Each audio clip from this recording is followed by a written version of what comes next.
Today, I have a very special guest with me, y'all.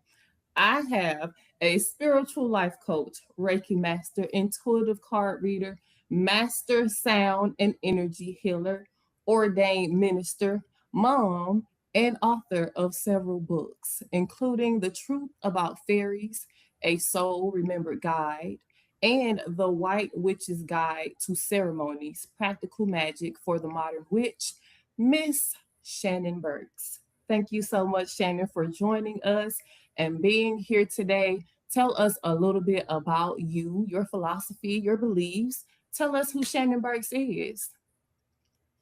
Well, thank you for having me. Um, I started this journey about 10 years ago, and it's always a work in progress. The information that we receive and filter through and try to sift through the truth. And so that's why I started writing books to try to dispel some of the misinformation that is out there. Um, we have gone upon these old belief systems and things that were set up many, many years ago, and they really don't apply to the modern day. Nobody has time to do a 4-hour ritual. You know what I mean? So, my whole point is to make things practical so that anybody can do them anytime, and also to remind people about their connection to our planet and the animals and how important they are and the relationship between all of those things are, because they really matter, and most people think it's most made up nonsense. Yeah. Yeah. So, exactly. Most people think it's fairy tale stuff. So, of all the books in the world that you could have written, what inspired you to write a book about the truth about fairies? Well, I remember several of my lifetimes as an elemental. They weren't all fairies and they weren't all pixies. There are many different elementals, as my book explains, and different ways that they can incarnate. But I have personally always been connected to the elementals in all of my lifetimes here on this planet. And so I remember it took years for me to recall enough information to put in a book. Mm. I had to keep raising my vibration to get more information, and it didn't just come like that overnight. Right. So you said that not all of your lifetimes were you a fairy. Tell us a bit about the other elementals outside Well, of fairies. you can be the wind. People have been tornadoes. They could be the spirit within a hurricane. Yes, you could be a tree spirit. You could be a water spirit. I mean, there's so many different elementals, and like I say in the book, all fairies are elementals. Not all elementals are fairies. They can exist in different ways. Whatever is necessary at that time, and that solar spirit chooses to come in to assist in that manner. See, I've heard of being like a mermaid or like a gnome or something, but I had no idea that you could be a tornado or a hurricane. Like that has a spirit as well. It has a spirit, but it also is a collection of spirits and consciousness of elementals. You can't just have one little elemental controlling or trying to assist with hurricanes and things like that. It is a big consciousness of them. Okay, so it's a collective consciousness. Yes. Okay, you already taught me something that I had never known before. So, would you say we are currently coexisting with different elementals? Like, can I go out for a walk in the woods and call in a fairy? Yes. However, there are some parameters. First, you must be at a pretty good high vibration because when we see things that are out of our regular reality or 3D, it causes fear. And they will not show themselves to you in that way because they're not here to do that. So you can probably the easiest way when you first start trying to make contact is to just let your vision soften. Don't look for anything. See what moves in the corner of your eye or in your peripheral and things like that. The more you attune in and you are still and you listen and you just be, then you will see them more. And some people are actually very gifted at that. They can see through veil. They can see other things. You know, I can see three auras sometimes, not all the time. I guess when I but children can see fairies quite easily if you encourage them. Because I remember as a kid that I saw them, and people told me that that was not true, and they always thought that I was just making up pretend. And so then when you're taught that something real, you don't want to be made fun of or judged, so you get away from that. And what it does is it goes to who we really are in our connection to the planet. So would you say the way that you said that you were able to write this book, it's a remembered guide. So this is something that you remember. For those who feel deeply connected to the elementals or the elements, is it possible for them to recall their lifetimes as elementals? And if so, how can they do that? How can they begin that process? So everything is possible. However, I will say that if it is not in their highest good to remember those lifetimes, or they're not necessary for their life map or what is happening in this lifetime, they're not going to get a lot of information.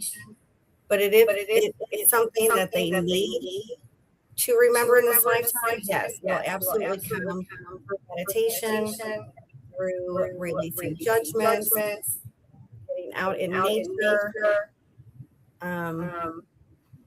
consciously working on your vibration. Then yes, all of those things you get there. So this wouldn't be something to do just for fun. Like, oh, I just want to connect to a fairy right now. This wouldn't be something to do just for fun. No. Okay, so what are the roles? What roles do elementals play in our reality today? Pretty much we wouldn't be here without the elementals. Break it down for us. Within the human physical being, we are created of all of the elements. So we are the same as Mother Earth, the heavens, whatever you want to call all of those things, dirt, rocks, animals. And oh my God, I forgot what you just said. I was asking what role they play. Like, why are they relevant to us humans having this human experience? Oh, I apologize. The answer to that is very simple. They keep balance. The whole purpose of the elementals, and that's why they will go into certain places. If there's energy in a forest where the energy is stagnant, they will go in and lift up that energy. Because there must be balance. You can't have too much of one thing and not enough of another. That's what happens on the planet when you get out of balance. And the fairies are working their asses off to try to always balance what's going on. So with them working so hard, is there, like, do they need our help? And if so, how can we be of assistance to them? Yes. Oh, the biggest thing they wish for people is to remember their connection to them and to the planet, and that we don't live on planet Earth, we work with planet Earth. And it is the same thing with the animals and the elementals. Whether you have pets or not, these animals are still your partner, and they don't work for you, and you don't work for them. You work in partnership. You know? So can an elemental be somebody's guide? You know how everybody's always talking about, oh, I have a guide and she's a fairy, and I have a guide and she's this. Is that a thing? The simple answer is it is all source. Okay. Every guide we have is still coming from source. So if you choose to say the Pleiadians are talking to me, or the fairies are talking to me, or I have a Native American ancestor guide, that's okay. That's how it's manifesting to you and how you see it. And it's always your guides, behind the scenes, of course, are going to use things that will come easier to you, information. You're Okay. angel people. Then I'm there's an angel person. me who are very, very. So, but yeah, in my mind, because the elementals are telling you that sources telling them. Right. So it's all source. So do they want our help? Yes. They want How us can we to walk on our planet with reverence and appreciate Mhm. what we have and the beauty of what we have and take care of it and respect it. Because we don't tend to do that. We tend to tear everything up and dig and dig and dig. We need to do so consciously, because when we tear up large things on this planet, the elementals have to work really, really, really hard to counteract the imbalance we just created in the ecosystem, in the energy, in the matrix, all of those things. So would you say every element has elementals that work to keep that element in balance? Yes. Okay. Lots of different elementals working together. Tell us about a few. What are the ones that are known to us right now? Oh, well, let's see. Let me tell you this. The hybrids are cool because you can have a half earth and a half water elemental. And you can have hybrids of these things. And all of it really is in your mind. Don't picture Tinkerbell. Picture frequencies. Okay. Waves. And so a hybrid would be two different frequency waves that would come together to work in a spot where they would need to be both instead of just the wind or just the water. So that's all. Right. We have hybrid elementals. Okay. We learned a lot today. Thank you for sharing, for teaching the kids. So for anyone out there who feels drawn to working with the elementals or who feels drawn to nature, period, what is the main thing that you would leave them with as far as working with the elementals to assist them? I would say that you have to do it with a pure heart. Your intention is everything when trying to work with the elementals. Like I said, they have a very, very serious, hard job on this planet. And they don't have time for nonsense, and they're not going to show up just because you think it's cool if you can see a fairy. That's not how it's going to work. You have to be sincere about really wishing to assist them and the environment. And show love, appreciation, take care of your garden, take care of your plants, plant some flowers if you want them around. The more flowers and plants you have around, the more fairies that will be there. So you know how people say, and this is just something that I'm curious about. You know how people say fairies can be mischievous? Do you find that to be true? So when I first started writing this book 4 or 5 years ago, that used to really make me mad. Oh, I used to take offense to that. I was really? like, that's not true. So the way I can explain it is that anytime anything happens to somebody in history, they always got to blame somebody. Mm-hmm.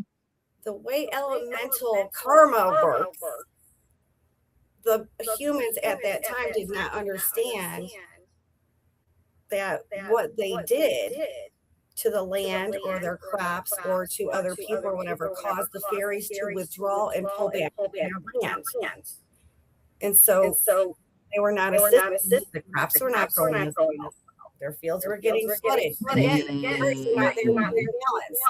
So they didn't understand those things. So of course the fairies cursed them and they're mischievous and they're mean and they don't have the capacity to do that because their frequency is harmony and balance. So no, they're not mean. Okay. They're not vibrational. They're not trying to turn on you and teach you a lesson. No, what's happening is that we are receiving the brunt end of what happens when we disrespect them in the land and they pull away from us. And people always felt like that was punishment. So, unlike the angels who are team us, the elementals are saying, I don't work for you, and put some respect on our name. They do not work for us at all. Okay. The angels are here to assist us, and the elementals are here to assist the plants, animals, and Mother Earth. They don't work for us. Okay. Okay. Well, I think you just cleared that up, because that has been a long-standing mistruth. Yes. And the truth of the matter is, they are not mischievous. They are not out here just messing with people for no reason or being mean. Okay, we got that clear. And think about how powerful they are. Think about the elements that it takes to cause these earthquakes and these volcanoes and these hurricanes and these tornadoes. Yeah. So it's kind of crazy to me that people even think that it's fantasy or they're Tinkerbell flying around or anything like that. You know what I mean? Because very, very powerful. So I feel like you cleared up a lot of misinformation about the elementals and the elements and how they really do support us, because some people will think this is fantasy and they have no relevance to us living on Earth, but they literally are the reason that we are able to live on Earth in harmonic balance. I do want to shift into your second book, The White Witch's Guide to Ceremonies, Practical Magic for the Modern Witch. What in the world is a white witch? So a white witch is a spirit who has come into the female or male form and has chosen to be a witch in at least 3 lifetimes minimum. And it is an extension of the female. We're not better than anybody else, we're not less than anybody else. White witches remember that all things require balance. When there is dark, there needs to be light. That we work in tandem with Mother Earth and the animals and nature and the plants, not separate from them. And we remember that all is one. And that's really all it is. We're just natural healers that throughout time have come to this planet to assist. And we have been misunderstood. And it didn't go well. Some people, even if they are by definition a white witch, they find a negative connotation to the word witch. Well, it has been vilified from every religion that there is since I don't even know how long. And so when you are fed that throughout generations and hundreds of years, then it's almost cellular debris. Mm.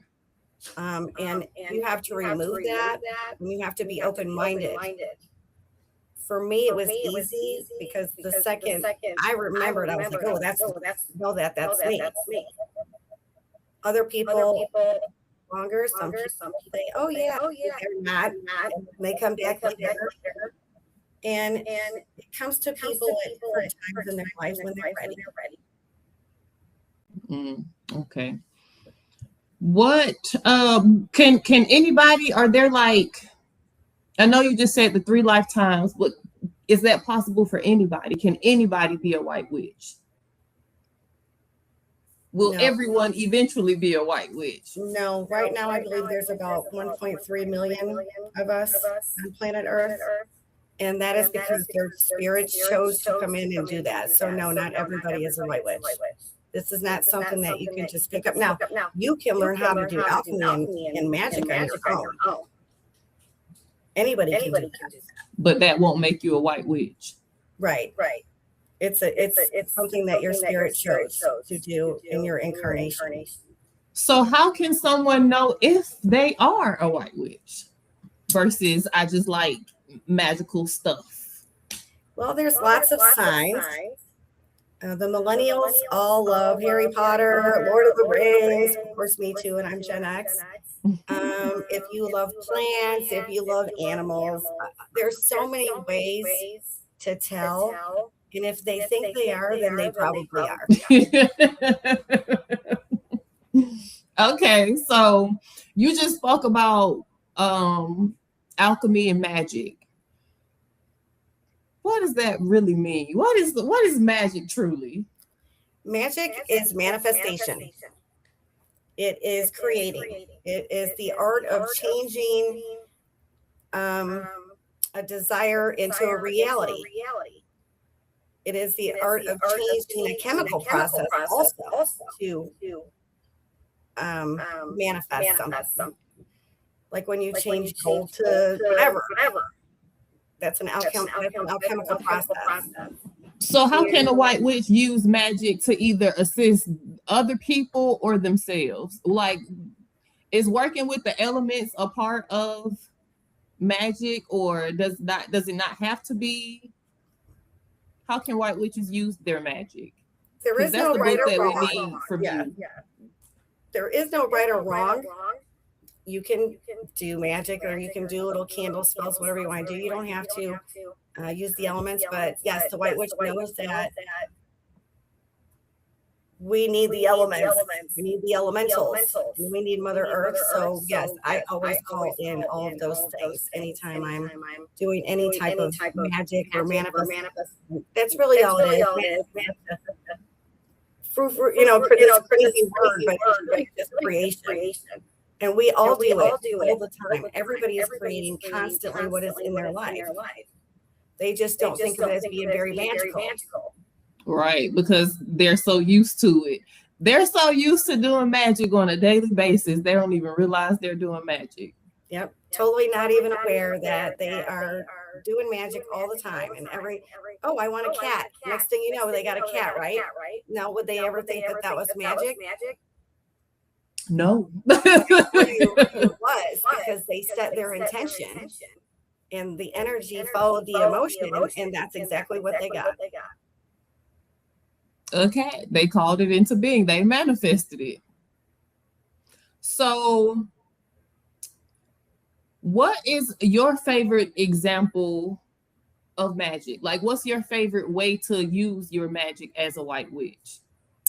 My favorite way is to send my magic outside of my being, across the planet, to endangered species and to places in the world that are suffering, or there are natural disasters. And I always use it for trying to assist in healing the animals. And so could you also people? I always use people. Could you use your magic to assist the elementals? Yes. Absolutely. Large groups of us will come together and send assistance to the elementals, especially like during hurricanes, and ask to assist them with buffering the winds or moving into a place where it will do the least amount of destruction. Okay, so you can do that. I typically send my magic to the elementals and to Earth to assist it in healing itself and keeping it in balance. That's a part of my everyday prayer type of thing. I love that. That's wonderful. Can you share an example of white witch magic that you've witnessed or created? Let's see what my favorite one is. You know, all things spiritual are simple, so I'm really going to go with the full moon ceremony. Okay. I love it. It's easy. It's powerful. I feel it work every month. In releasing what no longer serves me and bringing in what I choose, or what is appropriate for that month. And you can do it anywhere. It's not a long process like the other ceremonies. So I'd say that's probably my favorite. That's probably my favorite too, because I used to hold on to everything for dear life for years and years and years, and now I'm like, release it all. Are ceremonies and rituals necessary to use magic or for white witches? In some cases, because they do have power and we do have strength in numbers. And to have an intentional, clear, what you're saying and what you're invoking can help. Does it need to be some long ritual, talk and mumble? No. So something simple will suffice as long as the intention is pure. Yes. Okay. Which ceremony from your book is your favorite one? Oh, I would have to say Litha because that's my birthday. The summer solstice. Is that a Cancer? Well, I'm a Gemini. I'm on the Cancer cusp. I'm on the 21st, so I'm right in between the two, but I'm a Gemini. Okay. But that's why I'm not totally crazy.